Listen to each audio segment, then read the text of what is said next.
আসসালামু আলাইকুম। আবারও একটি ব্লগ নিয়ে হাজির হলাম, তবে অনেকদিন পরে।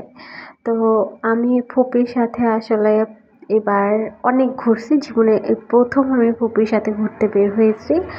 ফুপি ঘুরতেছিলেন আর বিভিন্ন প্লেস দেখে দেখে তার সেই কিশোরী লাইফের গল্প বা স্মৃতিচারণ করছিলেন, নস্টালজিক হয়ে যাচ্ছিলেন, তার ছেলেবেলার কথা মনে পড়ছিল আর সব ঘটনাগুলো বলছিল। তো এই জায়গাটায় কোর্টে হচ্ছে যে ফুপি পড়ে গিয়ে মাথা কেটে গিয়েছিল, তার নানার সাথে এসেছিলেন, সব গল্প শেয়ার করছিলেন।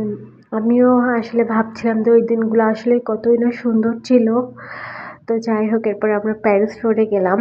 এখানে ফুপি গাছের জন্য সার কিনেছিলেন আর কিছু গাছপালাও দেখেছিলেন।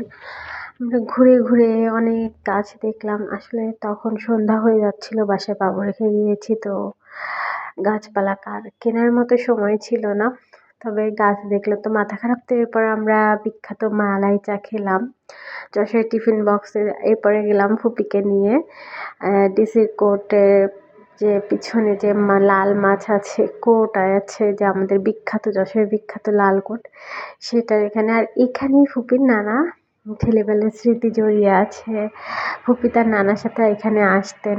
আগে যদিও এরকম ছিল না, 2-3 বছর আগেও এত সুন্দর করে সাজানো ছিল না। এটা 1.5-2 বছর হলো খুব সুন্দর করে এখানে মাছ বিভিন্ন বিদেশি মাছ পুকুরে হচ্ছে যে করা হয়েছে। ডিসি অফিসের মেন যে ডিসি, উনি এগুলো আর কি রক্ষণাবেক্ষণ করেন, তদারকি করেন। তো এখানে আমার ফুপির ছবি তুলে দিলাম খুব সুন্দর সুন্দর করে। বাসায় এসে ফুপির মোমো খেতে মন চাইছিল, তো বলছিল পারে কিনা। আমি জিজ্ঞেস করেছিলেন ফুপি, তো আমার মাথায় হুট করে খেলে গেল যে আমি বানিয়ে ফেলবই।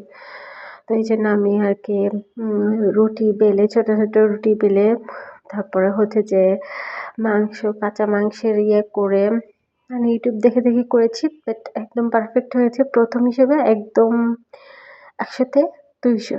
সত্যি কথা বলতে আমার নিজের ভীষণ ভালো লাগছে। এটা চিলি অয়েল ছিল, সিসিমি অয়েল ছিল।